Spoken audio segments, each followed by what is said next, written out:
bonjour à toutes et à tous. Donc bienvenue à cette table ronde conclusive, en effet, dont je rappelle l'intitulé « L'eau, un bien rare, changer nos comportements pour en valoriser les usages ». Une table ronde organisée aussi avec le soutien du pôle Aqua Vallée. Moi, je suis Hubert Vialat, journaliste. J'ai le plaisir d'animer ces débats sur cette table ronde qui est plutôt une table longue, là, en l'occurrence. Pendant une grosse heure, on va essayer de ne pas vous assommer avant le week-end. Mais bon, en même temps, on a plein de choses très intéressantes à dire. Enfin, surtout vous, pas moi. On essaiera de vous donner aussi la parole en conclusion. N'hésitez pas à réagir, commenter, partager sur vos réseaux sociaux pour faire vivre cet événement au-delà de cette belle salle. Je précise que la présente table ronde fait l'objet d'une captation vidéo et sera diffusée sur YouTube. Donc, quel changement de comportement pour valoriser les usages de l'eau, point d'interrogation. Comment peut-on aménager le territoire? Quel tarif pour l'eau? Quel regard pour l'avenir? Quel impact sur l'architecture, l'urbanisme? Toutes ces questions donc débattues, mesdames et messieurs, pendant une heure environ. Très rapidement, je présente nos amis qui sont avec nous. Jean-Paul Vol, vous levez la main comme à l'école, c'est vous. Voilà, est-ce qu'on vous présente encore? Géographe, professeur émérite à l'Université Paul Valéry, membre de l'Académie des sciences et lettres de Montpellier, membre de l'association Montpellier 2050. Vous travaillez aussi pour Études Zérolthèse, une revue patronnée par le département de l'Hérault. Sylvain Boucher, vous êtes là. Bonjour Sylvain, vous êtes président du pôle Aqua Vallée, président de France Cluster. Marielle Manginoul, juste devant moi. Bonjour, Madame Manginoul, vous êtes l'économiste de la table ronde, vous êtes chercheuse à l'INRAE dans l'unité de recherche gestion de l'eau, acteurs, usages. Vous siégez aussi au conseil d'administration de la Régie des eaux de la métropole de Montpellier.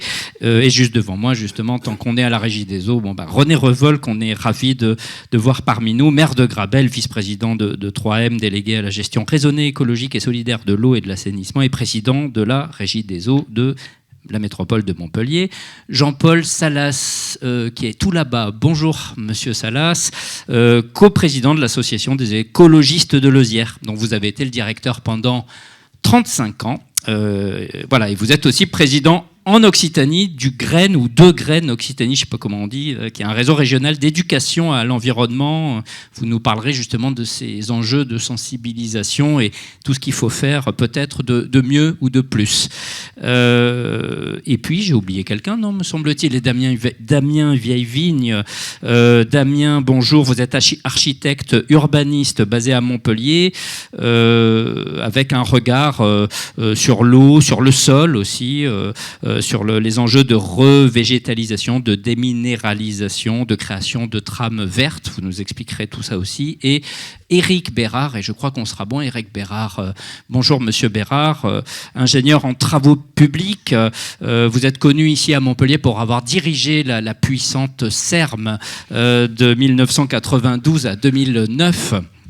Et puis avant, vous avez eu une vie aussi, vous étiez à Paris où vous gériez l'entretien du réseau d'eau potable et non potable. Et là aujourd'hui, vous êtes toujours très actif et vous êtes membre de l'association Montpellier 2050 également. Voilà, j'ai beaucoup parlé, après ça sera beaucoup plus rapide me concernant. Je vous présente un plan simple, on va essayer de faire simple en deux parties. Une première partie sur l'aménagement, urbanisme, construction, et puis une deuxième, enfin toujours en lien avec l'eau évidemment, et une deuxième partie sur l'éducation et le changement des comportements, si ça vous va.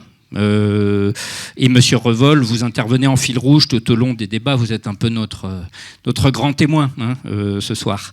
Voilà, donc vous êtes 7, on a un peu plus d'une heure, donc merci peut-être et puis vous êtes des savants, des sachants, donc parfois avec des envolées lyriques, peut-être essayer d'aller sur le message essentiel dans vos interventions comme dans un article de presse. Sylvain Boucher, peut-être en propos introductif pour poser la problématique générale. On l'a vu déjà pendant ces 2 belles journées, hein, les paradigmes évidemment ont changé. La problématique de l'eau est désormais partie intégrante en termes d'aménagement du territoire, d'aménagement urbain. C'était le thème un peu prémonitoire de vos journées Aqua Business Days du pôle Aqua Valley en décembre 2022 déjà. C'était un thème que vous aviez senti monter. Oui, tout à fait. Alors, simplement, effectivement, pour reposer le contexte, rappeler que, et ça a été montré à l'occasion de ces 2 journées, nous vivons dans un monde qui est l'héritage d'une démarche d'aménagement basée sur un paradigme qui était que la quantité d'eau était quasiment infinie disponible.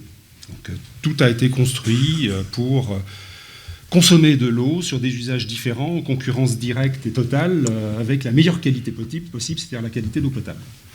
Or, force est de constater, et les étés passés nous l'ont drastiquement amené à le constater, que la quantité d'eau n'est pas infinie et qu'il y a des choix à faire. Et donc il faut revoir les conditions de travail. Et cette région s'en était déjà rendu compte depuis quelques décennies, puisqu'elle avait déjà réalisé un certain nombre d'équipements, je pense simplement au canal Lamour que gère BRL, visant à partager l'eau disponible pour développer un certain nombre d'usages et surtout développer une pratique qui, je pense, est assez exemplaire. C'est la gestion concertée des ressources et des usages qui amène à travailler à la fois sur les usages que l'on va avoir en fonction de la quantité disponible. Et ça, je pense que c'est le bon paradigme de départ. C'est-à-dire, que veut-on faire et que peut-on faire en fonction de la quantité d'eau disponible et surtout de la quantité d'eau au pluriel disponible. Et ça nous amène à aborder la problématique sous 4 lignes de travail. La première, c'est celle de la quantité, avec la nécessaire démarche de sobriété et d'efficacité que l'on doit avoir au quotidien. Et on voit que la population y est particulièrement sensible, puisque force est de constater, à l'occasion de l'été que l'on vient de passer, qu'avec le discours qui s'est tenu sur la difficulté inhérente à la ressource en eau souterraine et de surface, la population bien informée, bien associée, a eu une réaction positive, puisqu'on constate globalement de l'ordre de 8 à 9% de baisse de consommation moyenne sur l'ensemble du pays. Donc une population associée, elle s'implique, elle s'investit, elle a une réaction positive.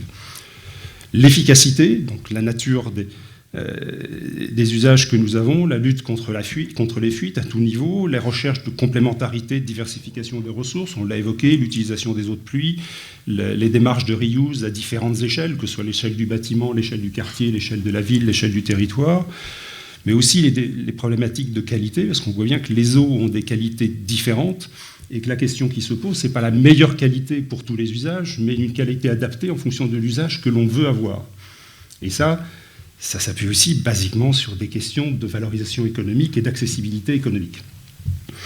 En complément, cette eau, elle existe parce que des ressources de surface et des ressources souterraines ont pu se constituer, et donc il y a une nécessaire réflexion en termes de qualité sur la biodiversité, la reconstitution des systèmes hydriques de surface qui permettent de recharger les nappes. Plusieurs fois, cela a été évoqué, avec la contribution que cela peut avoir en milieu littoral sur la lutte contre la remontée du biseau salin. Mais ça suppose, là aussi, surtout si l'on veut faire évoluer les comportements, de construire de la connaissance et de la partager, c'est-à-dire de construire de nouvelles formes de gouvernance, de construire une démarche d'accessibilité. Et donc ça suppose d'avoir de la donnée, de la structurer, donc de savoir mesurer. Mais mesurer, c'est bien, ça permet de compter. Encore faut-il définir ce que l'on veut compter et ce que l'on veut restituer. Donc définir les bases de travail et les bases de restitution de l'information pour que des gouvernances puissent se construire, des démarches d'anticipation, de prévision puissent se développer, tout ça participant à l'aide à la décision et à la construction des meilleurs outils au service des populations. Et là, on voit bien apparaître en filigrane déjà la démarche d'aménagement du territoire qui est derrière. Et ça va avoir aussi en termes de conséquences la problématique des modèles économiques, donc du prix de l'eau, du prix social de l'eau délivré aux populations, mais aussi du prix de l'eau qui peut se construire de façon plus générale dès lors que l'on parle de reuse et d'utilisation des eaux de pluie, où on va avoir là une notion plus environnementale du prix de l'eau intégrée dans la construction des systèmes. Et puis tout ça participe à un ensemble, et là j'en viens à la question de l'aménagement. Il y a des infrastructures qui servent à tout cela, et ces infrastructures, il faut les optimiser, les rendre plus efficientes, plus efficaces au quotidien. Elles participent à des démarches d'aménagement au sens large, celui des territoires en transition, celui des villes résilientes, celui de l'anticipation des événements extrêmes, de façon à pouvoir avoir des territoires résilients face à la problématique climatique. Et là, on retrouve ce que vous aviez évoqué tout à l'heure, les problématiques d'îlots de fraîcheur, de villes éponges. Et il y a beaucoup de thématiques qui ont été évoquées par les urbanistes et les chercheurs qui réfléchissent sur le sujet. Donc oui, nous avions mis sur la table cette question lors des Aqua Business Day 2022. Le thème était assez largement prémonitoire. Le thème avait été décidé au début de l'année 2022, donc bien avant que l'été critique que nous avons connu soit sur la table. Et ça a été effectivement un grand succès qui a permis de confronter un certain nombre de démarches qui avaient pu s'engager dans différents territoires et de solutions techniques qui avaient pu émerger, aussi bien du côté des chercheurs, des entreprises dans un territoire qui, à ce titre, est extrêmement dynamique. Enfin, on a pu le voir à l'occasion de ces 2 jours, avec des entreprises et des laboratoires extrêmement innovants et extrêmement anticipateurs. Vous êtes le président d'Aqua Valley. Il y a des entreprises pépites dans la région, sans faire un inventaire à l'après-vert par rapport à ces enjeux. Vous en mettriez quelques-unes en avant. Je ne sais pas s'il y en a dans la salle, peut-être, ou qui sont venues pendant ces 2 jours. S'il y en a quelques-unes qui sont intervenues, Prédict en est une sur la démarche de prévision et d'alerte.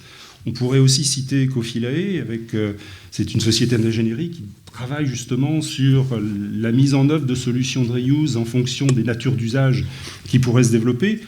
On pourrait aussi évoquer IRI-France, qui est une société d'irrigation qui a construit des solutions de goutte à goutte particulièrement performantes avec une approche très intégrée de leurs solutions et qui était, je dirais, un joyau de l'irrigation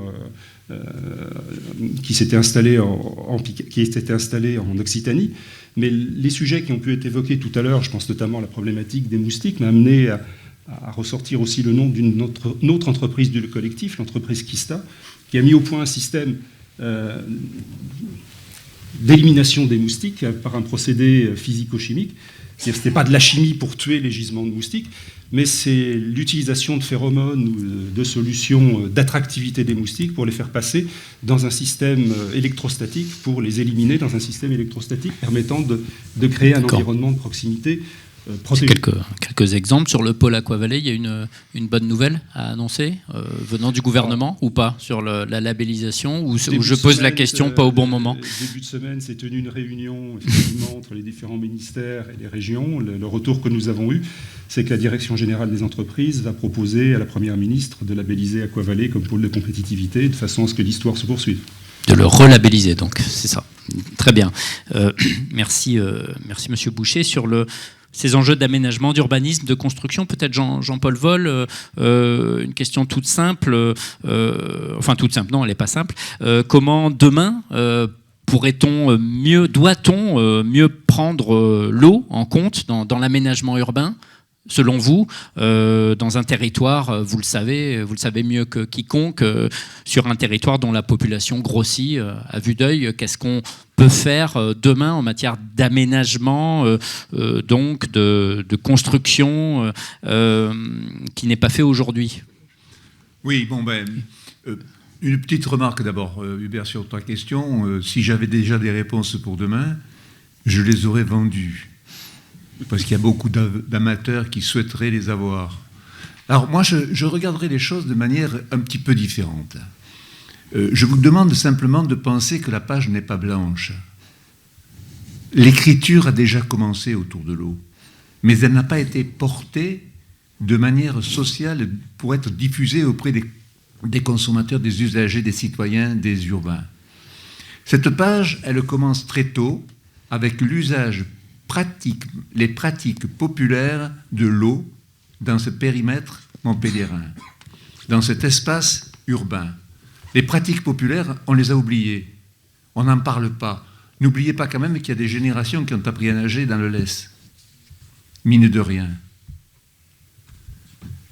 Deuxième élément de l'écriture, il y a eu des actes profonds qui ont modifié de manière déterminante la question de l'eau. Il fallait se ravitailler, il fallait explorer la source pour qu'elle puisse donner naissance à une consommation de 400 000 ou de 500 000 habitants.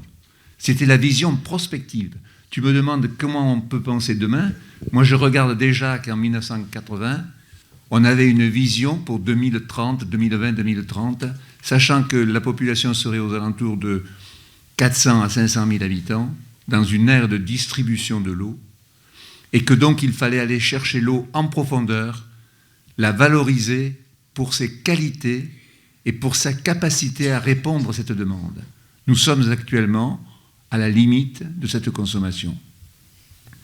La deuxième écriture, ou la troisième écriture, on l'oublie aussi.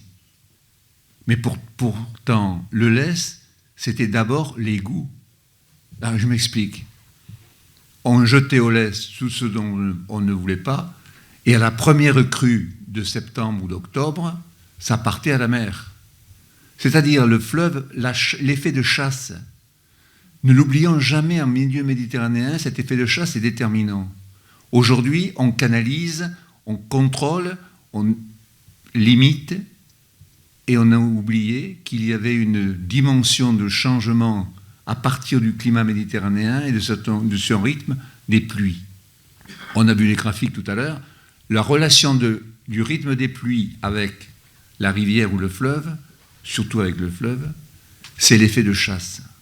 Alors maintenant, je suis prêt à donner quelques orientations sur le futur. Parce que ce futur, il ne peut pas être indépendant de la ressource, il ne peut pas être indépendant de la façon dont on va poser en qualité l'eau de consommation, l'eau potable, mais surtout, ce que je souhaite, c'est que l'idée de résilience soit présente, en même temps que s'ouvre une perspective nouvelle avec des orientations qui sont fonction des usages multiples de l'eau et de l'inscription de l'eau dans les documents d'urbanisme. J'insiste là-dessus parce que si on fait le bilan de ce qui est écrit en termes de documents d'urbanisme, le POS, le plan d'occupation des sols, remplacé depuis par le PLU, plan d'urbanisme, et PLUI quand il est intercommunal, cette échelle-là doit être aujourd'hui celle de la référence du territoire. Et je plaide pour que demain, nous puissions inscrire des documents d'urbanisme qui soient inter-EPCI, de manière globale, pour gérer l'ensemble des bassins versants qui basculent les eaux de l'amont vers les lacs, les lagunes, vers les étangs et vers le littoral. La question fondamentale, elle est là pour moi. Il y a une échelle qu'il faut aujourd'hui mettre en avant. L'inscription sur la page qui n'est plus blanche parce qu'on a l'histoire qui se reflète dans cette page, mais l'inscription du futur passe par, et peut-être M. Revol pourra me confirmer la chose ou me dire comment faire, m'interroger sur le comment faire, mais penser au terme qu'on a utilisé hier, celui de la solidarité, celui du partage équilibré et équitable d'une ressource qui est épuisable et qu'il faut savoir mettre en œuvre collectivement dans une pensée complexe, universitaire, je dirais systémique. Parce que l'eau est associée à toute une série d'autres relations et qu'il faut la penser ainsi comme élément moteur de l'urbanisme de demain. Je n'ai pas de réponse en termes de modèle urbain. Par contre, j'ai une orientation qui est forte et que j'appuie. Faire de l'eau un élément majeur de la réflexion urbanistique de demain. Merci. René Revol, une réaction, puisque Jean-Paul Vol a évoqué les documents d'urbanisme, intercommunaux, dialogue, inter-EPCI, intercommunalité, donc, mais tout le monde le sait. Une réaction ? Avant que je vous questionne aussi sur votre belle commune de Grabel, puisque vous avez un projet de ZAC assez intéressant sur l'usage de l'eau, justement là-dessus. Mais enfin, d'abord, peut-être une réaction à... Oui, il a tout à fait raison. La question qui se pose derrière, si vous voulez, c'est que les documents d'urbanisme aujourd'hui, la réglementation de ces documents d'urbanisme n'intègre pas la gestion de la ressource en eau. Il faut le dire. Et que donc, il faut que volontairement, c'est ce qu'on cherche à faire ici sur Montpellier, on l'intègre de nous-mêmes. Mais actuellement, la loi ne nous oblige pas. Or, pour être plus exact, les documents qui sont élaborés par l'agence de l'eau, les comités de bassin, aboutissent sur chaque bassin, parce que vous savez, sur l'eau, il ne faut pas raisonner, Montpellier n'existe pas pour l'eau, ni la métropole. Ce qui existe, c'est le bassin versant. La géographie s'impose à nous.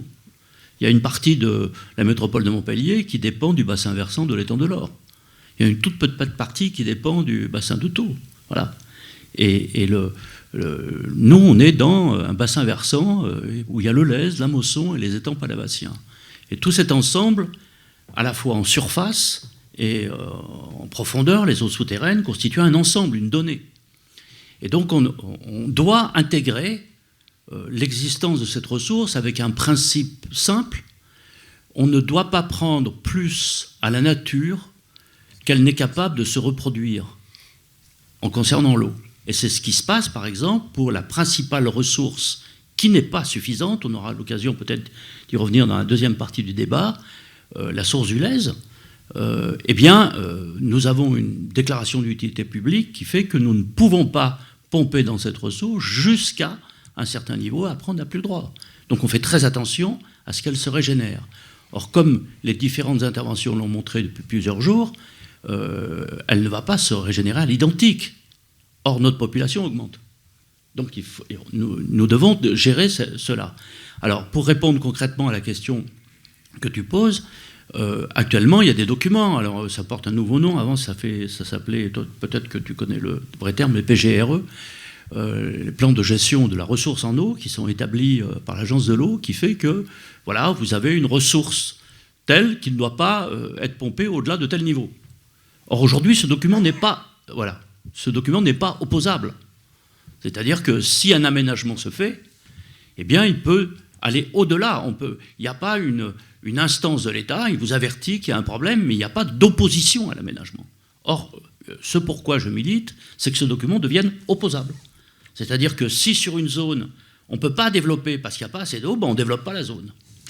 Donc, pour citer votre question, alors là, c'est plutôt la casquette du maire. Sur ma commune, il y a un nouvel aménagement parce qu'il faut loger les gens. Moi, je ne suis pas un écologiste des propriétaires, c'est-à-dire celui qui a sa maison en passoire thermique et qui veut surtout que le voisin ne construise pas de maison.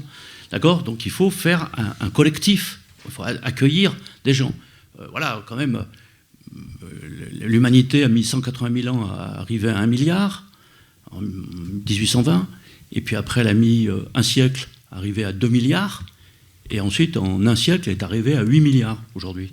D'accord ? Donc, on est bien obligé. Alors, je dis ça pour ceux qui disent qu'il faut arrêter de se développer. Je veux dire, il y a des enfants, il y a des gens qui se développent. Enfin, voilà, il faut loger les gens dans un chien. Il faut leur donner un toit. Il faut qu'ils aient la possibilité de vivre. Donc, le problème n'est pas d'arrêter de les loger. Le problème est de les loger autrement. C'est ça l'objectif. Et donc d'arriver à construire sur un aménagement, c'est ce sur quoi on travaille actuellement, qui soit, concernant l'eau, capable de distinguer les eaux grises des eaux noires, de voir comment une partie des eaux grises peut être réutilisée, de voir comment on gère la ressource hydraulique qui arrive sur ce territoire, pour faire comment on fait que les bâtiments puissent être rafraîchis selon la façon dont vous faites un bâtiment. Vous pouvez avoir à l'intérieur du bâtiment jusqu'à moins 7 degrés en pleine canicule. Donc ça change complètement les conditions de vie. Et pour cela, il faut une vraie rupture avec les modalités d'aménagement qui existaient jusqu'à maintenant. C'est-à-dire, comment ça se passait ? Bon, vous définissez une zone, on appelle ça généralement une ZAC, et puis le concessionnaire qui a cette ZAC, qu'est-ce qu'il fait ? Il vous demande qu'il y ait des entrants. L'entrant, c'est l'énergie, c'est l'eau potable, etc. Donc, il y a des entrants. Et puis, il y a des sortants, des eaux usées. Il vous fait un gros chèque pour que vous puissiez faire votre station d'épuration. Mais ne se pose pas la question, à l'intérieur de sa ZAC, comment, lui, il a une politique de sobriété dans l'usage qu'il va faire de ses entrants. Que cet entrant soit énergétique ou que cet entrant soit l'eau potable. Et donc, comment il utilise de manière sobre cela ? Ça nous amène au logement, parce que il y a de quoi quand même, je pense que la principale dépense dans un ménage, c'est la chasse d'eau. Donc la chasse d'eau est utilisée, c'est l'eau potable, d'accord ? De la même manière que quand vous voyez passer une balayeuse qui nettoie vos rues, et généralement vous protestez quand elle ne passe pas et que la rue est sale, donc j'aimais bien qu'elle passe, c'est de l'eau potable. La plupart des villes de France, sauf Paris et quelques-unes, mais pas beaucoup, nettoient leurs rues avec de l'eau potable. À Paris, depuis Haussmann, il y a un réseau d'eau brute qui est tiré de la Seine pour nettoyer les rues. Et pour permettre donc ça suppose une eau qui d'ailleurs doit être traitée, parce que l'eau brute doit être traitée. L'eau qui vient de la Seine n'est pas nécessairement capable de le faire. Et nous, ici, en Languedoc, nos fleuves côtiers sont d'une telle insuffisance de débit que nous n'utilisons pas l'eau de surface. Nous utilisons essentiellement l'eau souterraine pour nos besoins. Donc là, il y a une vraie réflexion à avoir pour que, à la fois de manière micro, à l'échelle d'un aménagement précis, comme à l'échelle de toute la ville, on puisse avoir un usage de l'eau beaucoup plus sobre. Voilà. Donc là, vous parliez du projet de la ZAC de Gimel aussi, hein, sur votre commune. Est-ce qu'on peut imaginer... Enfin, déjà, ça suppose des doubles canalisations. Ça a un coût, si je veux me faire le porte-parole de nos amis promoteurs immobiliers. Ah oui, mais il faut les tordre parfois. Donc, ils viennent et ils disent c'est plus cher, d'accord. Mais nous, on s'est battus pour que le terrain soit moins cher. Donc, on s'est battus, on a fait je ne me suis pas fait des copains chez les propriétaires, mais on s'est battu pour que le prix du terrain soit le plus faible possible. Et à partir du moment où vous faites diminuer le prix du foncier de moitié, eh bien, cette moitié que vous avez gagnée sur le prix du foncier, vous discutez de manière rationnelle avec tous les acteurs pour qu'ils l'investissent dans un mode de construction résilient au changement climatique. Il faut bien voir les choses. Si vous décidez aujourd'hui d'un aménagement, vous logerez les gens en 2030. C'est comme ça, c'est ça hein, aujourd'hui. Si aujourd'hui vous êtes dans une commune qui a un débat et puis qu'on dit, ben voilà, sur cette zone-là, on va faire du logement. Ces logements ne seront prêts que dans 5 ou 6 ans. Et dans 5 ou 6 ans, eh bien, regardez les prévisions du changement climatique. Le GIEC avait prévu un niveau de réchauffement pour le pourtour méditerranéen à l'horizon 2030. Eh bien, c'est ce que nous constatons cette année. Cette année, c'est produit, on est déjà en 2030. Donc il faut anticiper. Ça va s'accélérer, donc il faut le décider tout de suite. Et là, vous parliez de la ZAC de Gimel à Grabel. À l'échelle de la métropole, il y a le PLUI Climat en préparation. Est-ce qu'on peut imaginer que ces initiatives que vous avez sur votre commune soient dupliquées, généralisées et où est-ce que ça restera au stade de la recommandation ou est-ce que ça pourrait devenir des prescriptions? Enfin, où placer le curseur? Et quelle est votre position au sein de cette construction du PLUI Climat? Voilà, ce PLU Climat, il a déjà beaucoup d'éléments qui sont mis dans le débat public et il va être définitivement mis dans le débat public à partir du début de l'année prochaine. Et j'invite, moi, tous les citoyens à se saisir de ce débat public. Parce que c'est ce débat public qui permettra d'établir le curseur et de faire qu'entre les uns et les autres, on aille le plus loin possible dans les préconisations. Et voilà, c'est des points importants. Donc les éléments, par exemple, je donne un seul exemple concret. Nous, on a fait un atlas de la biodiversité communale qui a permis de déterminer des zones humides qui n'étaient pas définies jusqu'à maintenant, qui a permis d'augmenter le recensement des espèces de près de 50%. D'accord ? Et c'est les écologistes de Lausière qui nous ont particulièrement accompagnés sur ce point. Bon, cet atlas est fini, on décide de le mettre dans le PLU. Donc ça signifie, alors ça entraîne un changement culturel extraordinaire. Je vous en donne un exemple simple que tout le monde comprendra. Si vous n'habitez pas dans des immeubles de Montpellier, que vous êtes dans des lotissements, et que vous êtes dans les villages autour, qu'est-ce qui caractérise la France ? Des murs. Partout, il y a des murs. C'est-à-dire qu'avec votre voisin, vous mettez des murs. Mais moi, je reçois chez moi des Allemands, des Anglais, des Américains, ils sont complètement sidérés. Mais vous êtes fous, vous mettez des murs partout. Donc, dans le nouveau PLU, en tout cas sur Grabel, moi je m'engage que pour ma commune pour le moment, sinon je vais me faire engueuler. Et il n'y aura plus de murs. Il n'y aura que des haies. Parce que si vous faites des haies, vous contribuez finalement aussi à absorber l'eau, etc. C'est un vrai choc culturel, c'est une discussion avec les habitants, il ne s'agit pas de violenter les gens, mais quelqu'un qui va mettre un mur, on va me voir me baigner dans ma piscine. J'ai dit non, s'il y a une haie, on ne te verra pas dans ta piscine, mon pote. C'est comme un mur, voilà. Et ouais, mais alors les chats vont passer. Ben oui, les chats vont passer, qu'est-ce que tu veux, je te dis. Bon. Donc ça, ils passent parfois au-dessus des murs. Hein, passer des murs, oui, je vous donne cet exemple trivial, parce que cet exemple trivial montre la rupture vers laquelle on doit aller. Et ça sera intégré dans le PLU. D'accord. Monsieur Vol, court. Remarque. Oui. Complémentairement à l'intervention de Monsieur Revol, les murs de la non-compréhension ou du non-échange à une échelle de l'aire métropolitaine, il faut aussi les rompre. C'est-à-dire que moi je plaide pour une approche de l'urbanisation sur son angle global de l'aire métropolitaine qui n'est pas contenue dans 31 communes et finalement porter en main le projet d'un grand territoire de Montpellier. C'est en l'air du temps aujourd'hui, mais c'est devenu indispensable. 2 échelles de référence quand on aborde l'eau. 3, si on veut mettre les bassins versants. Mais je préfère parler d'un grand territoire qui unifie des bassins versants. Et la deuxième échelle, c'est celle de l'action que M. Revol a définie, à savoir comment dans la commune je peux appliquer les principes généraux qui doivent être ceux qui commandent la vision d'un grand espace, d'un grand territoire.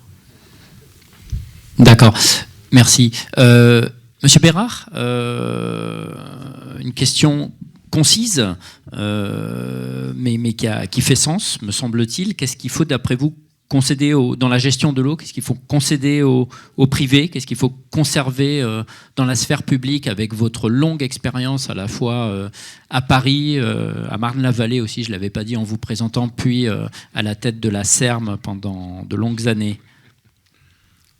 Oui, enfin ça c'est une question brève. Moi je suis un fervent partisan, mais M. Revol me rejoindra là-dessus, d'une régie directe contrôlée intégralement depuis la ressource. C'est-à-dire que la collectivité doit être maître de la ressource, doit être maître des investissements de l'ensemble des réseaux à réaliser, ainsi que des unités de traitement, qu'elles soient d'eau potable ou d'eau usée, et maître de la facturation. C'est-à-dire, c'est la base de la maîtrise d'ouvrage dans le système de l'eau. Par contre, moi je dis, il y a des partenaires privés très compétents, notamment en termes d'entretien, et je suis un peu partisan de la mettre à l'entreprise ce qui est l'entretien courant journalier, sous la responsabilité de la collectivité. Et c'est ça, comme ça à Paris qu'on avait fonctionné, c'est-à-dire que la ville de Paris était, je dirais, maître d'ouvrage de l'ensemble de la ressource. Alors, je ne vais pas vous parler de la ville de Paris, mais 2 choses. Paris est alimenté sur les 20 arrondissements par 18 qui est de l'eau de source. Et donc, c'est une eau qu'on traitait très peu. Les réservoirs suffisaient à, je dirais, stocker les petits éléments et on la chlorait et déchlorait légèrement pour la redistribuer. On n'avait que 2 arrondissements, le 14e et le 15e, et je ne sais pas si c'est toujours comme ça aujourd'hui, sur l'eau de Seine. Par contre, on avait l'avantage d'avoir un réseau d'eau non potable important, puisqu'à Passy, dans le 16e, il y a un réservoir de 200 000 m3 qui stockait de l'eau de Seine pour redistribuer sur l'ensemble du réseau de la ville de Paris, de manière à arroser l'ensemble des voiries et tout ce qui était. Par contre, comme c'était de l'eau de Seine, on ne mettait pas les bouches d'incendie pour des questions de sécurité de ce qu'on pouvait trouver dans cette eau. Bon, ça c'est à revoir aujourd'hui, et je dirais, il y a d'autres solutions, et je pense que dans les 2 jours qui viennent de s'écouler, on vient d'entendre un certain nombre de propositions. Mais je voudrais revenir un peu à l'urbanisme, et quand je suis arrivé à Montpellier en 92, ce qui m'a frappé en arrivant ici, pas sur le problème de l'eau potable, je dirais que le problème de l'eau potable, je n'avais pas regardé directement, mais sur le problème, disons, de l'inondation et des eaux pluviales. Et je dirais que par rapport à ça, par rapport à ce qui a été dit hier soir sur la maîtrise du Lez au niveau des inondations et la maîtrise de la Lironde et du Net 4, on a été obligé, sur le plan d'ensemble de Montpellier, de prendre en compte, dès les années 90, de ces contraintes d'inondabilité, même à tel point que quand on a attaqué Port-Marianne, on nous a demandé de passer le débit du Lez de 500 m3 secondes à 900 m3 secondes pour tenir compte d'une crue qu'on disait à l'époque vraisemblablement 300 centenaires. D'où ce qu'on a vu hier, les problèmes des 3 cheminements d'eau de crue, le Lez, la Lironde, et éventuellement la voie de tramway si c'était trop important et si on montait en catégorie 4 de ce qui nous a été exposé hier soir. Moi, la question que je me pose par rapport à ça et par rapport à l'eau sur les opérations d'aménagement. L'eau potable, on en a besoin. M. Revol vient de dire qu'il y avait des limites et qu'il fallait penser autrement sur les autres, les eaux grises. Et disons, moi, ça a toujours été le problème quand je suis arrivé ici, c'est une fois qu'on a réglé ce problème des eaux des inondations et donc adapter les opérations à ces risques d'inondation, c'est comment passer maintenant, je dirais, un réseau d'eau non pluviale sur Montpellier pour pouvoir alimenter, je dirais, les différents besoins urbains qui ne sont pas de l'eau potable. On parlait tout à l'heure, M. Revol disait que le camion, on allait remplir un camion pour je ne sais plus quoi faire d'ailleurs. Ça, il faut trouver le moyen de récupérer, on en a parlé ce matin, les eaux, je dirais, de traitement de la station d'épuration et pouvoir les remonter pour les redistribuer sur la ville, sur l'ensemble de l'agglomération de Montpellier où ça doit être possible. Alors, va se poser le problème du financement. M. Revol vient d'en parler. Le problème du financement de l'eau, on ne peut pas l'ignorer. Mais je pense que le financement de l'eau revient dans un projet d'urbanisation global. Et il y a une chose importante à Montpellier qui a été oubliée à la fin des années 90, c'était la politique foncière. Et la politique foncière a permis un développement de Montpellier important. C'est-à-dire que dans les années 80, Raymond Dugrand a mis en place une politique foncière. Il a acheté, en fonction des prévisions à l'époque du SCOT, ou du, je ne sais plus si c'était un SCOT ou un SDO, des prévisions d'urbanisation, avait préempté un certain nombre de terrains pour faire des extensions urbaines. Tout Port-Marianne a été fait sur ce système-là. L'avantage, c'est que quand on recycle les terrains 10 ans, 15 ans ou 20 ans après, eh ben, l'inflation, on l'a financée, mais on ne l'a pas financée au taux de l'inflation. Pratiquement, on a stocké le prix des terrains à sa valeur initiale. Et ce qui fait que quand on a fait des opérations importantes de développement de Montpellier autour du Lèze, on a pu dégager les moyens pour financer les réseaux de l'opération, mais on a été plus loin. Je ne devrais pas vous le dire, mais je vous le dis quand même, on a financé une partie des gros tuyaux qui vont à la station d'épuration de Mahéran, alors que c'était d'intérêt public.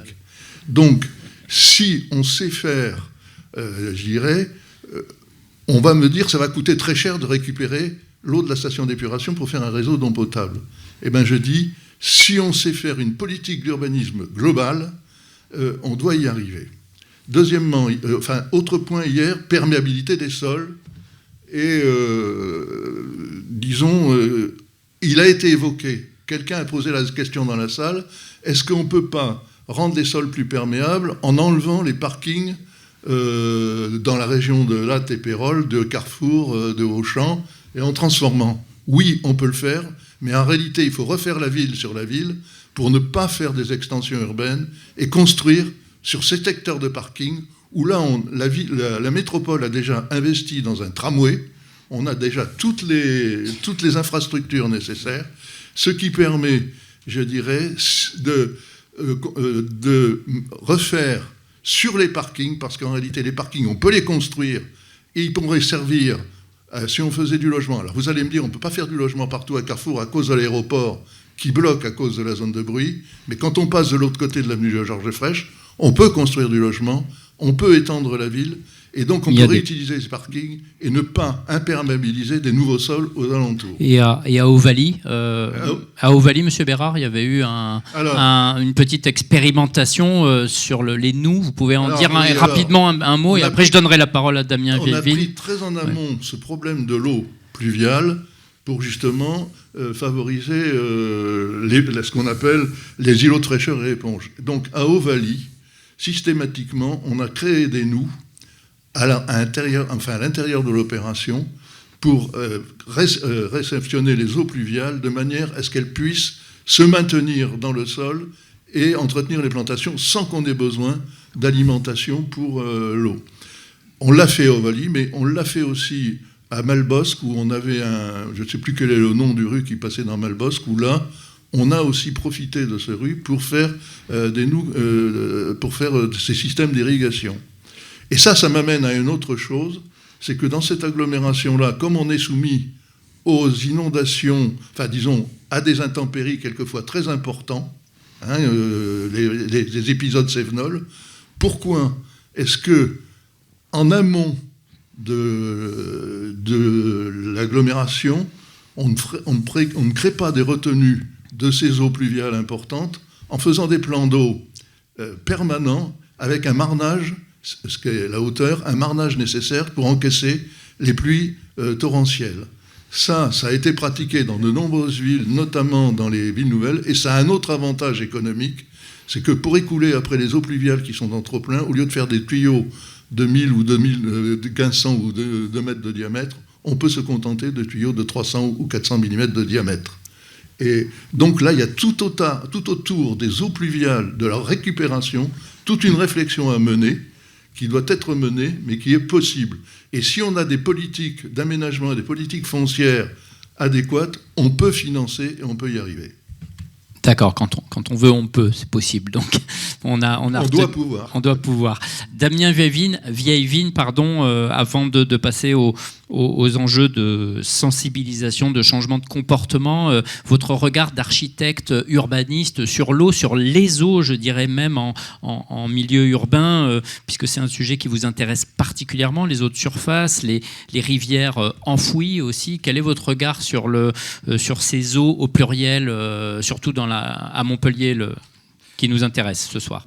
En fait, moi, en tant qu'architecte, la question de l'eau, c'était pas une question que je me posais initialement, elle est plutôt venue à moi, parce qu'à la base, je m'intéresse surtout à la relation entre la ville et le vivant, et notamment, vraiment, mon domaine, c'est plutôt la biodiversité. Et je me suis rendu compte, finalement, que tout me ramenait à l'eau et qu'il ne pouvait pas y avoir d'acte de construire ou d'acte d'urbanisation sans penser à l'eau. Et donc je me suis dit, va bien falloir y penser, même si c'était pas forcément mon sujet initial. Et effectivement, quand on y regarde de plus près, l'eau, quelque part, unit l'ensemble des problématiques qu'on peut avoir quand on pense à l'urbanisation. Et je rejoins d'ailleurs ce qui s'est dit, je dirais même d'une manière plus générale, on parlait pour faire un point, par exemple, la question des zones commerciales d'entrée de ville, et plus généralement, en fait, de celle des entrées de ville.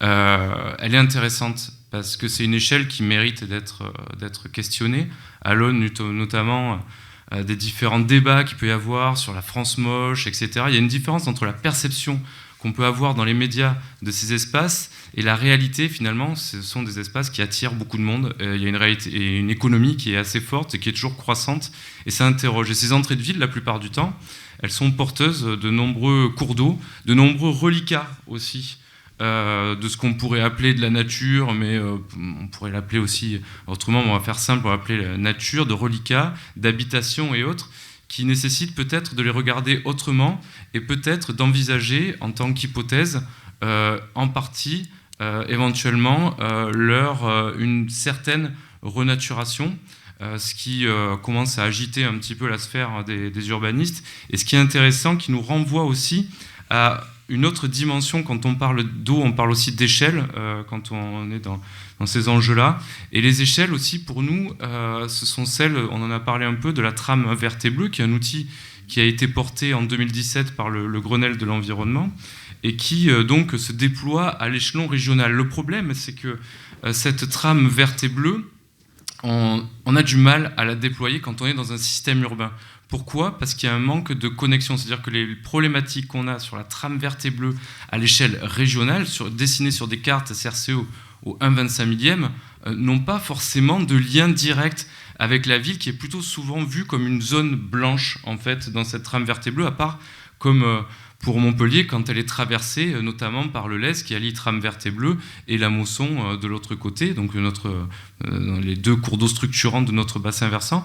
Et ce qui est intéressant justement dans cette question d'échelle, et notamment dans celle des entrées de ville, pour encore une fois rebondir sur cette thématique, c'est que ces entrées de ville peuvent rallier justement les questions de la continuité écologique à l'échelle des outils donc programmatiques trame verte et bleue, qu'on retrouve d'ailleurs dans les SCOT et dans les PLU, et celle de la ville, où là, on essaye d'imaginer, mais alors là, plus à coup, par certaines équipes d'urbanistes, par exemple, je pense à Saint-Étienne, notamment avec des urbanistes, mais aussi des écologues, et notamment aussi des botanistes. Là, je pense à Véronique Mur, pour ceux qui la connaissent, avec qui j'ai l'habitude de discuter aussi, qui élabore des stratégies, mais la réalité, c'est que c'est toujours liées à une ville en particulier, et peut-être que cette échelle d'interaction sur les entrées de ville entre ville et campagne, notamment si on parle en termes plus géographiques, entre la grande campagne au loin et la ville, la densité de la ville, peut-être que cette échelle-là mérite d'être interrogée. Un mot, Damien, sur votre projet, un sujet qui vous inspire, votre projet de renaturation du Lèze. On voit bien que ce Lèze, il est au niveau de l'hôtel de région d'Antigone, il est contraint, il est bétonné, il est maîtrisé. Enfin, on sent qu'il faut lutter contre. Je pense qu'on visuellement, ça se sent. C'est peut-être pas forcément une solution du futur, quoi.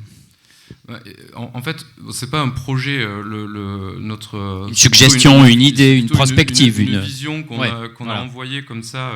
On a envoyé un peu comme un pavé dans la mare pour justement agiter un petit peu les consciences. C'était surtout de se poser la question de l'eau en ville quand elle traverse la ville, qu'est-ce qu'elle devient. Alors, on a pris l'exemple du Lèze, donc pour recentre, parce qu'il n'y a pas tout le monde qui connaît ce projet, loin de là. On a imaginé sur la partie d'Antigone, donc entre le pont de Guy de Chauliac et le pont Zuccarelli, sur 1 km de long, donc le tronçon d'1 km de long autour d'Antigone qui arrive à Port-Marianne, la possibilité de renaturation donc, du Lèze dans sa partie peut-être là où il est le plus bétonné et donc vraiment coupé en amont et en aval, ce qu'on appelle fragmenté aussi. Et donc on a imaginé à travers donc, texte et images la possible renaturation du Lèze, notamment aussi avec une dimension récréative hein, qui est aussi importante. Jean-Paul en parlait tout à l'heure. Hein, les gens se baignaient dans le Lèze, pourquoi ils ne se rebaigneraient pas, pourquoi ils ne feraient pas autre chose. Moi je fais du kayak par exemple, je descends le Lèze en kayak, je plonge dans le Lèze, j'aime le Lèze. Et ce serait bien que les gens aussi puissent l'aimer. Et je pense que pour aimer un cours d'eau, il faut le connaître, il faut le comprendre. Et c'est comme ça aussi qu'on peut le protéger, parce que c'est nos cours d'eau, quand on voit l'état le rapport en tout cas hydromorphologique sur notre bassin versant, on voit que nos cours d'eau ne sont pas forcément en très bon état. Et donc pour revenir à ça, en fait, on a pris peut-être l'endroit qui nous paraissait le plus symbolique, en fait, hein. Parce qu'il y en a d'autres, parce que la réalité c'est qu'il y a plein de rivières enfouies, vous les connaissez, les Aiguerelles, quand on regarde les archives sur les Aiguerelles, la réalité, moi je vois des dimensions 5 à 6 mètres de large, 2 à 3 mètres de profondeur, on a voulu à un moment peut-être que ce soit navigable, et puis après on a enfoui. Pourquoi le ruisseau des Vaches, et puis ce Somme aussi, qui sont des affluents donc du Verdançon qui lui-même qui se jette dans le Lèze, tout ce système en fait chevelu hydrique qu'on peut avoir en ville, c'est ça qui est important. Et effectivement, sur le Lèze, on a dit, voilà, on pourrait faire ça, on a agité un peu les consciences, et donc effectivement, voilà, il y a un débat qui s'est instauré, et on a essayé de le penser sur quelques principes fondamentaux, c'est-à-dire la biodiversité, effectivement. Hein, l'eau, souvent, est un facteur d'amélioration de la biodiversité, et notamment, d'ailleurs, les politiques de biodiversité sont souvent amenées par des financements des agences de l'eau. Donc, les aménités aussi, le fait que les Montpelliérains et les habitants de la métropole puissent trouver au sein même de Montpellier un grand parc d'environ 10 hectares. Hein, j'avais fait le comparatif avec le Jardin des Plantes, c'est 4 hectares et demi, donc voilà, c'est quand même pas rien, quoi. Et puis quand on parle des îlots, donc ICU, îlots de chaleur urbains, on se retrouverait effectivement plutôt avec un îlot de fraîcheur urbain où les Montpelliérains, notamment Antigone, quartier que j'aime beaucoup mais qui souffre de très peu d'extérieur pour les logements, on permettrait aux habitants d'Antigone peut-être de descendre au Lèze pour se rafraîchir, ce qui serait pas inintéressant. Et ça, sans mauvais jeu de mots, ça suit son cours. Écoutez, oui, je vois, on discutait, il y a des représentants anciennement cible PTB Lèze, on discute ensemble, hein, j'en ai discuté avec des élus, j'en ai discuté avec les gens. Moi, mon idée, c'était, je veux pas embêter non plus l'exécutif, mais à un moment, les citoyens et en plus, quand ils ont les outils justement pour mettre en avant des visions comme ça, je pense que quand on doit s'engager, on peut le faire de cette manière, sans troubler l'ordre public non plus, même si ça m'a pas fait forcément que des amis, cette proposition, surtout dans certains services, quoi, on va dire. Mais je pense que c'est bien, et moi j'aimerais, en tout cas, j'ai bien vu, je savais très bien que ça pourrait jamais être à l'agenda là pour 2020-2026, mais je me dis que peut-être, on ne sait jamais, si un projet comme celui-ci peut être à l'agenda par contre du prochain mandat, pourquoi ça serait pas inintéressant. Et par contre, l'idée ce serait de réunir des acteurs autour de ça, c'est-à-dire qu'à un moment il y a une vision et qu'il faut que des acteurs fédérés autour d'un projet s'en emparent et puissent faire corps pour que peut-être éventuellement ça se concrétise. Parfait. Merci, Monsieur Vieillevigne. Éducation et changement de comportement. Après, j'avais une question aussi pour vous, Madame Manginou, mais on est vraiment... Bon, alors, si je vous la pose, mais rapidement, parce que c'était très intéressant, c'est toujours quand même... Après, Monsieur Salas, je viens vers vous, mais... Quand même, Marielle Manginou, vous m'avez alerté sur quelque chose et j'avoue à ma grande honte que je m'étais jamais fait la remarque. Vous vous êtes dit surprise qu'il n'y ait pas pour le bâtiment, qu'il n'y ait pas de normes eau, comme il y a des normes isolation, enfin RE 2020, efficience énergétique, pour faire simple, qu'il n'y ait pas une sorte de label d'hydroéconomie des bâtiments, des quartiers. C'est vrai qu'à ma connaissance, ça n'existe pas. C'est un vrai sujet. Juste un mot là-dessus, peut-être. Vous avez tout dit, je pense. Non, dans le sens où c'est vrai que sur les labels énergie, là, on y va à fond, et sur l'eau, il n'y a rien. Donc il n'y a pas d'indication ou d'obligation justement dans les nouveaux bâtiments au moins d'avoir de réfléchir en matière hydroéconome. Donc il y a les mousseurs, c'est pas obligatoire, avec un certain débit. On pourrait imaginer des systèmes, alors après il faut voir au niveau sanitaire, de réutilisation des eaux grises pour réalimenter les toilettes, ou alors faire des toilettes sèches, etc., etc. C'est vrai qu'il n'y a rien. D'accord, c'est une piste de réflexion, en effet, c'est intéressant de le rappeler. Monsieur Salas, pour l'éducation, la sensibilisation, vous avez un discours assez critique quand même, mais bon, vous avez 35 ans d'expérience en la matière, donc c'est un discours qui est tout à fait crédible, je pense, mais je ne vais pas le tenir à votre place, en tout cas qui est frappé du sceau de l'expérience. Pourquoi on va pas assez loin, selon vous? Qu'est-ce qui ne va pas, en fait? Parce que on fait de la communication et on ne fait pas de l'éducation. Et c'est une grande nuance. Et la communication qu'on fait, c'est la communication de la peur. On fait des programmes dans les écoles primaires, financés par les agences de l'eau, pour expliquer à des enfants de 8 ans le risque d'inondation. D'abord, c'est imbécile, parce que les enfants de 8 ans ne peuvent pas comprendre ça. Et puis en plus, il ne faut pas commencer par là. Si on veut que le public s'approprie ces questions qui, à mon avis, sont les questions les plus importantes du siècle qu'on vit, le problème de l'eau est un problème mondial et d'une complexité énorme, et ces 2 jours en ont donné quelques exemples. Il faut faire quelque chose de positif, de souriant.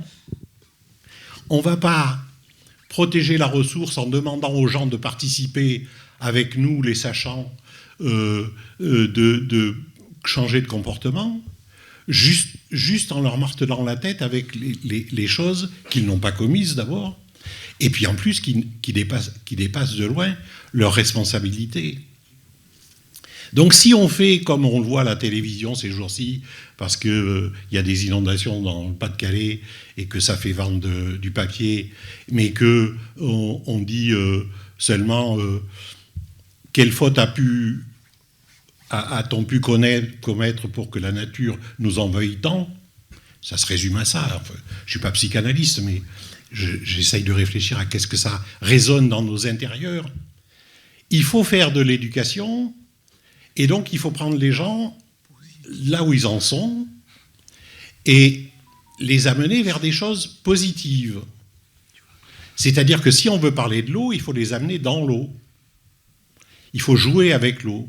Et pas seulement quand on a 8 ans, quand on en a 60 aussi.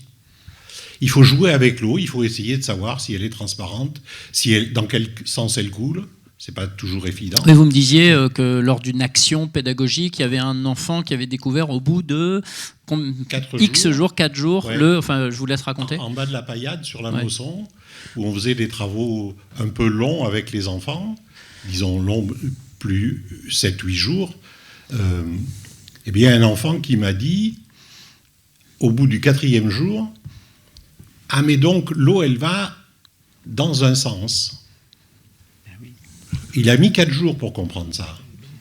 Et ça ne m'étonne pas, il n'était pas du tout idiot, au contraire. C'était un gamin très éveillé. Mais des choses qui nous semblent évidentes, nous, parce que vous êtes des sachants comme nous ici. Vous savez ce que c'est qu'un mètre cube seconde. Personne ne sait, à part nous, qu'est-ce que ça veut dire un mètre cube seconde. Un mètre cube, déjà, c'est compliqué. Seconde, c'est très compliqué. Alors, un mètre cube seconde, c'est absolument inaccessible pour le grand public. Or, c'est lui qu'il faut aller voir. Et c'est lui qu'il faut aller voir en lui disant des choses chaleureuses, simples, et pas seulement en faisant la liste de nos erreurs ou des erreurs de nos aïeux. Ça ne sert à rien. Il faut faire une pédagogie de la réussite, une pédagogie du sourire, et pas une pédagogie du risque et de le prochain malheur qui va nous arriver sur le coin de la tête. Parce que ça ne convainc personne. On ne fait pas de la pédagogie de l'échec. Ou alors on le fait exprès, mais là, c'est une autre affaire qui relève plus de la dictature. Donc, il faut faire beaucoup, beaucoup plus d'efforts que nous faisions pour éduquer les gens, c'est-à-dire pour les amener voir de l'eau, comprendre l'eau. C'est très, très compliqué. Et pour prendre le temps de faire ça avec eux. On ne peut pas seulement, dans une vidéo d'un quart d'heure ou dans une intervention scolaire de demi-journée, dire « ça y est, j'ai fait mon boulot, maintenant les gens sont sensibilisés », c'est pas possible. Combien de temps avez-vous mis, vous et nous, pour avoir la conscience des problèmes que nous débattons aujourd'hui? Nous avons mis des années, nous avons lu des tas de livres, des tas de rapports scientifiques très sérieux. Et c'est à partir de ça que nous avons fait notre conscience personnelle de la gravité des questions. On ne peut pas espérer que le grand public fasse ça en 2 coups de baguette magique ou en une émission de 30 secondes à la télévision. Ça n'est pas possible. Sinon, c'est de la manipulation. Donc il faut investir, si on veut que le public partage les questions autour de l'eau, et pas seulement les questions graves, mais aussi les questions joyeuses, il faut prendre le temps de le faire. Et prendre le temps de le faire avec des gens qui savent faire. Alors des gens qui savent faire, il y en a plein, mais il faut leur donner un tout petit peu des moyens de le faire, et pas seulement de saupoudrer de quelques messages un peu qui ressemblent plus à du catéchisme qu'à de l'éducation, quelques messages de prévention qui passent au-dessus de la tête et des oreilles de la majorité des gens qui voudraient bien faire semblant de nous écouter. Donc les problèmes d'éducation sont des problèmes extrêmement complexes, et il faut les prendre par le bon bout. Et il y a des gens dont c'est le métier de faire des sciences de l'éducation. Votre serviteur en est un. Et il faut essayer d'avancer un tout petit peu doucement, lentement, mais de façon systématique et progressive, pour prendre les gens exactement dans ce qu'ils sont et dans ce qu'ils peuvent appréhender demain, après-demain, de façon itérative, mais de façon simple, et pas seulement de les considérer comme des gens dont on doit gaver les esprits de notions qui leur échappent un peu, parce que c'est des notions très collectives et très complexes, parce qu'il y a des questions d'espace-temps qui doivent un minimum de présentation pédagogique avant d'asséner des vérités toutes faites que les gens ne peuvent pas accepter. Et quelques exemples concrets de ce qui est prévu dans les prochains mois, prochaines semaines, par l'association Les Écologistes de Leuzière ou le réseau régional Graines. Est-ce que vous avez des exemples concrets à donner? Oui, on a des exemples plutôt négatifs parce qu'on essaye, notamment au réseau régional d'éducation environnement que j'ai l'honneur de présider et qui couvre toute la région Occitanie, de travailler avec les agences de l'eau et qui sont un peu aux abonnés absents sur cette question, Parce qu'effectivement, on veut essayer de travailler un peu en profondeur et pas seulement en balançant des diaporamas magnifiquement faits mais qui servent à rien, et de travailler sur le terrain avec les gens. L'idée de la pédagogie, c'est d'amener les gens sur le terrain. On ne peut pas comprendre ce que c'est qu'une rivière si on ne va pas de sa source jusqu'à son embouchure. Sinon, c'est des cartes, et c'est des problèmes d'échelle qu'on ne comprend pas. Sinon, c'est des cartes qui sont mensongères, comme toutes les cartes, forcément. Donc, il faut faire du terrain, il faut aller sur le terrain. On ne peut pas étudier un quartier si on ne va pas dans le quartier. On ne va pas étudier une rivière si on ne met pas les pieds dans l'eau. D'accord. Et si on ne C'est met le pas cas de le canoë dire. dessus. Ok. C'est aussi simple que ça. Un mot, Jean-Paul, et après je passerai la parole à Marielle Monginoul sur les usages. Marielle, mais simplement, je suis très content d'entendre ça. En tant que prof, ça me paraît être essentiel. Et en tant que géographe, je pense qu'on ne peut pas négliger de penser ainsi quand on aborde la question de l'eau aujourd'hui, dans un contexte qui est celui d'une référence à des paradigmes environnementaux en plus. Alors sur ce qui est de la pédagogie, je ne sais pas si tu connais l'expérience qui est en train d'être conduite à Prades-de-Lez. Il y a une classe de l'école de Prades-de-Lez qui le maître a pris le lez comme fil rouge d'une éducation pendant 1 an. Or à Prades, le lez est, je dirais, on lui tourne le dos. Sauf quand il se déverse dans les lotissements qu'on a construits. Sinon, on l'oublie. Alors, moi je crois que pour répondre à ce que disait Damien tout à l'heure, et avec Damien on se connaît bien, on sait très bien comment l'un et l'autre pensent, moi je dirais que ce qui a été fait en termes d'aménagement sur le lez, entre la partie nord, au nord de l'hôtel de région, qui est la partie lez nature, et celui qui part de l'hôtel de région, dont vous avez vu le montage de diapo hier, il y a une véritable pensée d'aménager le fleuve dans l'esprit minéral de la ville, en négociant la partie basse du lit majeur, là où on peut la négocier. Donc, de là à penser qu'on peut renaturaliser le lez, pourquoi pas? S'il y a une décision collective qui se construit là-dessus, on peut modifier l'image qui a été donnée du lez. Cette image, elle a été construite, et ce n'était pas facile de l'imaginer. D'abord en termes de pensée, et deuxièmement en termes de coût. C'est des investissements lourds qui modifiaient profondément le fleuve pour le mettre dans l'image qu'il a aujourd'hui. Mais tout est possible. Moi, je crois qu'il est important de souligner que, les services d'urbanisme devraient avoir quelques-uns des spécialistes de l'eau qui travaillent avec. Il y a suffisamment de monde qui travaille sur l'eau à Montpellier pour qu'on puisse sereinement envisager cette hypothèse. Enfin, il faut trouver les compétences aussi. Il y a des difficultés de recrutement partout. Ah oui, non, mais ça... il y en a partout. Oui, Marielle Monginoul, j'aimerais qu'on vous entende sur l'importance de l'adaptation des usages, enfin, la réduction des usages, de l'adaptation par rapport aux disponibilités, par rapport aux demandes. Je vous laisse le micro, c'est un thème qui vous intéresse particulièrement. Oui. Alors, Nina Graveline, elle avait commencé à dire des choses là-dessus, sans le savoir peut-être, mais dans les schémas qu'elle avait donnés tout à l'heure, en fait, grosso modo, quand on a un problème d'eau, quand il manque de l'eau, on peut agir de 2 manières. Opposé, c'est augmenter l'offre, donc augmenter la demande, l'offre, donc on va aller chercher de nouvelles ressources. Moi, je mets dedans la réutilisation des eaux usées, on peut en discuter, il n'y a pas de souci là-dessus, dans le sens où on se dit c'est une nouvelle ressource, on va aller la mobiliser.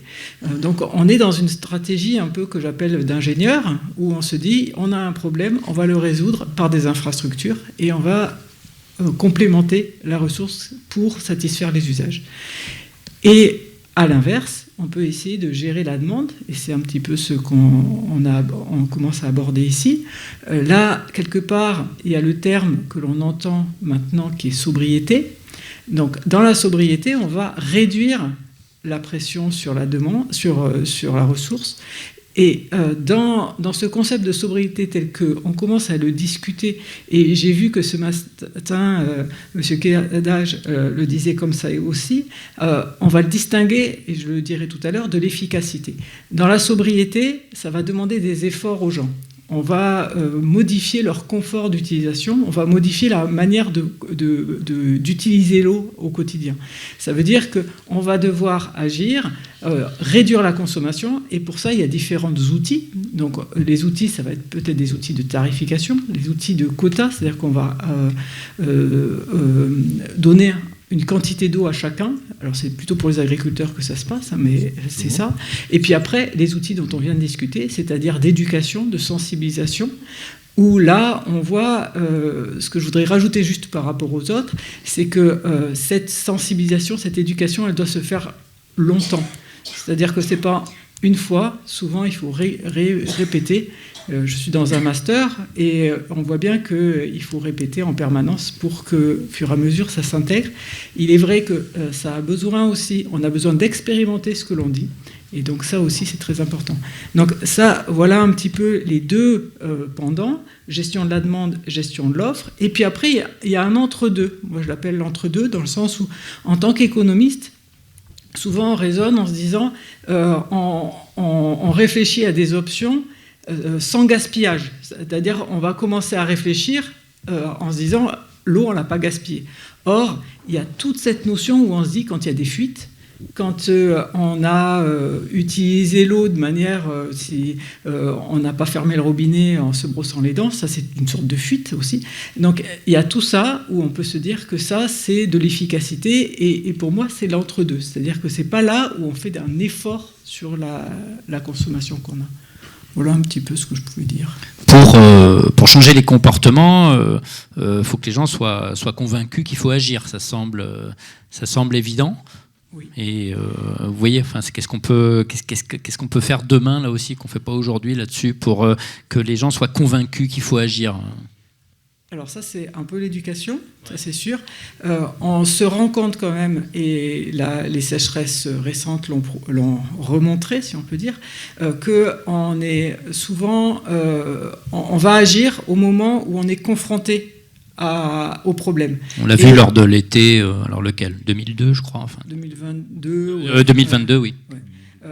C'est que quand on est vraiment confronté qu'on va commencer véritablement à faire ça. Moi, j'ai beaucoup travaillé avec des agriculteurs, même en termes de prospective, et à chaque fois, on voyait qu'ils n'adhéraient pas. Même si on travaillait également avec des chambres d'agriculture qui étaient convaincus du fait qu'il fallait réfléchir au problème, tant que ce n'était pas avéré, on voyait que les agriculteurs, ils n'arrivaient pas à réfléchir à ce moment-là.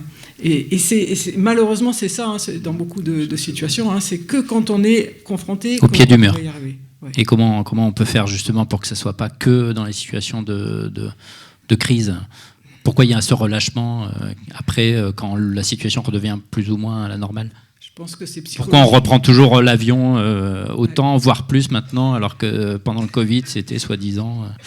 c'est le nouveau monde, soi-disant. Exactement, c'est ça. C'est-à-dire que, en fait, tant qu'il n'y a pas... Alors, ce qu'on peut faire, et là je reviens à ma casquette d'économiste, à la rigueur, on peut mettre des coûts supplémentaires, on peut mettre des contraintes, et mine de rien, les contraintes, alors c'est un peu dictatorial des fois, mais ça fonctionne. C'est-à-dire que si, je sais pas moi, si on met une...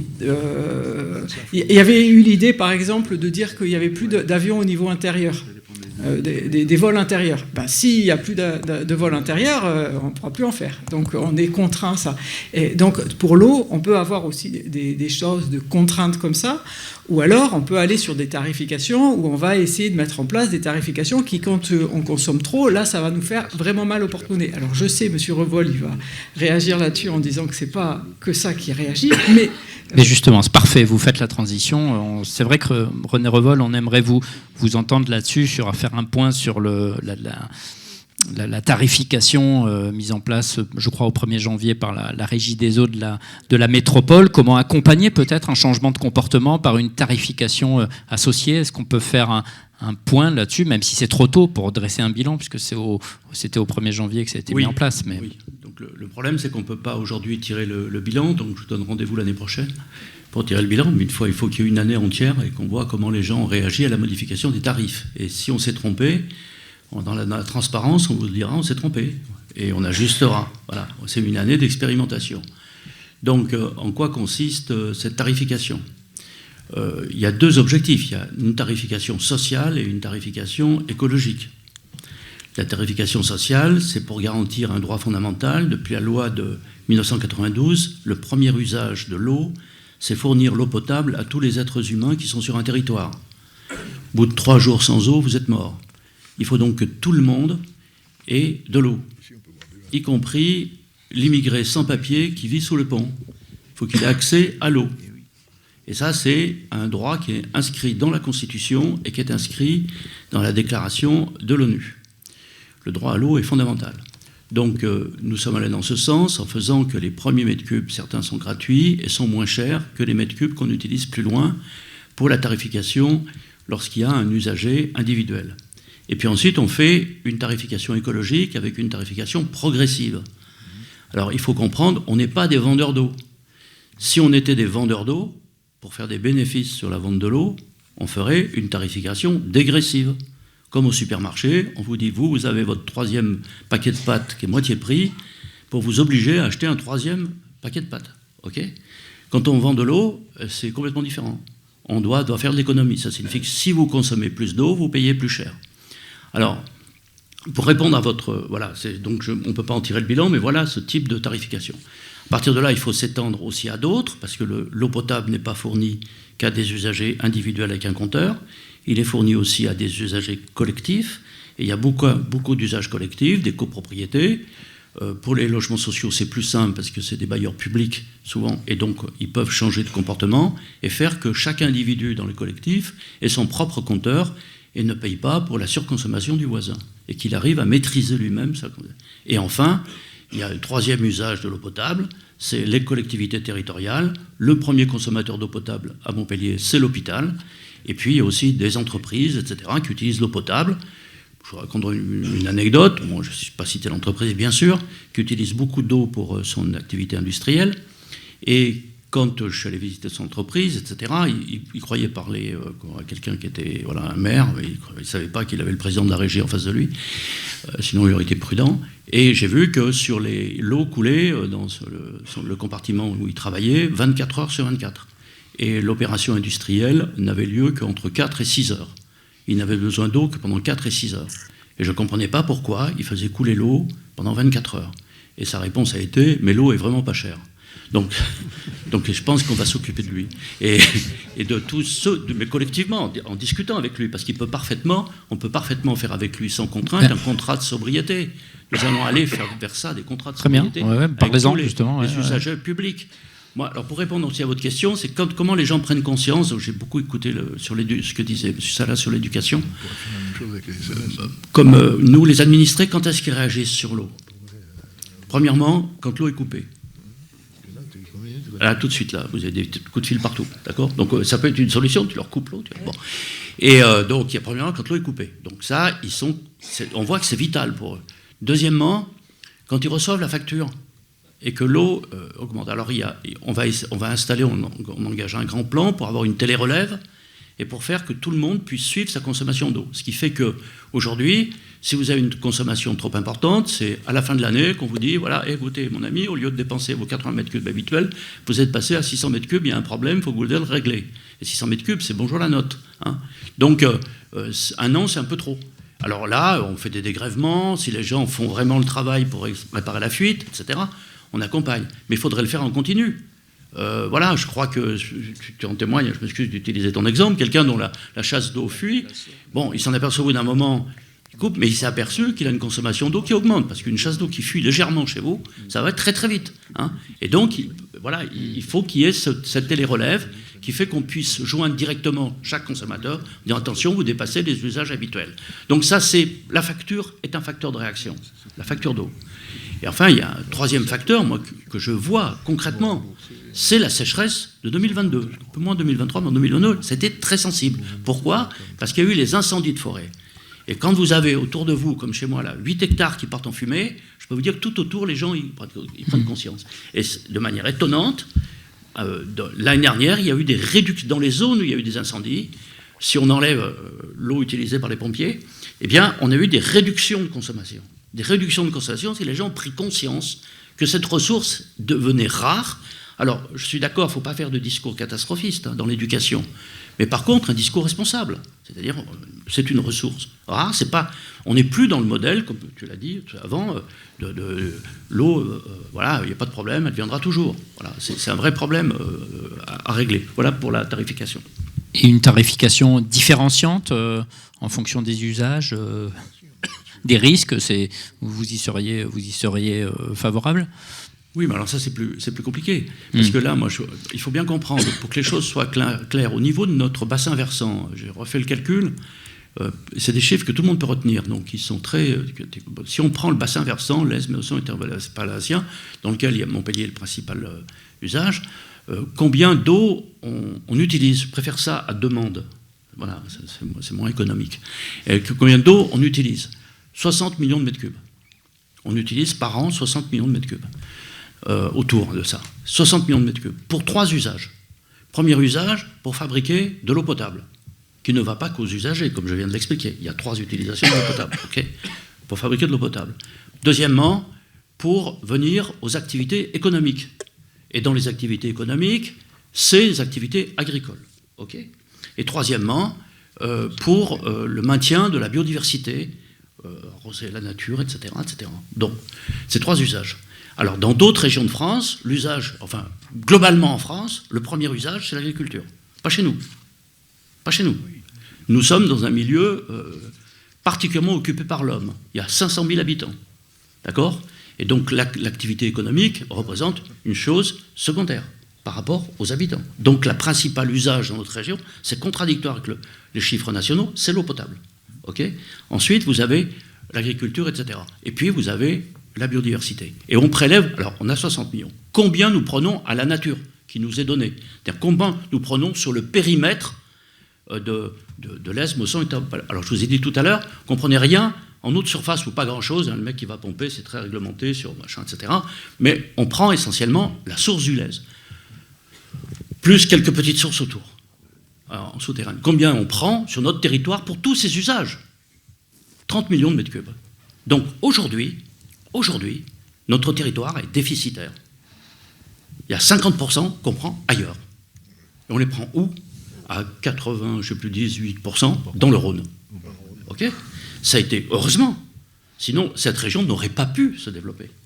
Okay, donc, je ne sais pas si c'est heureusement ou malheureusement, mais elle n'aurait pas pu se développer pendant le Rhône. Donc, on a 30 millions de mètres cubes. On en prend un peu à d'autres à côté aussi, mais c'est essentiellement le Rhône qui est traité, et dont une partie est transformée en eau potable.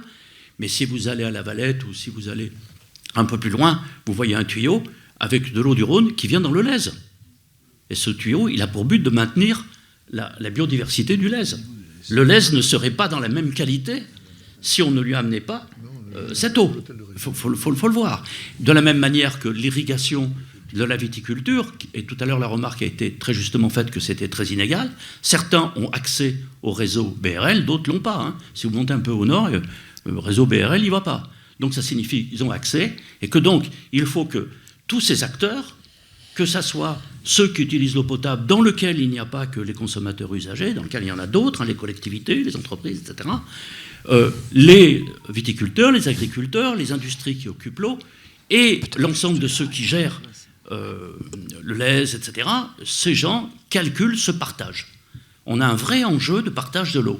Et si on ne veut pas qu'on tombe dans une guerre de l'eau, comme dans d'autres territoires, comme on le voit à travers le monde, eh bien, il y a un enjeu pour notre territoire à se dire, nous sommes déficitaires de 50%, et comment nous maîtrisons cette zone qui nous est donnée, comment nous la transmettons, comment nous la gérons, et comment nous partageons cette ressource sur laquelle il y a une pression. Alors, je ne veux pas créer de discours catastrophiste, mais le Rhône lui-même, là je parle ici à notre table ronde, il y a des gens qui ont été importants dans leurs fonctions dans les années qui précèdent. Je respecte beaucoup le travail qui a été fait, parce qu'on a une vraie chance là où on est. La ressource du Lez, une vraie chance, il faut bien voir ce que c'est. Hein.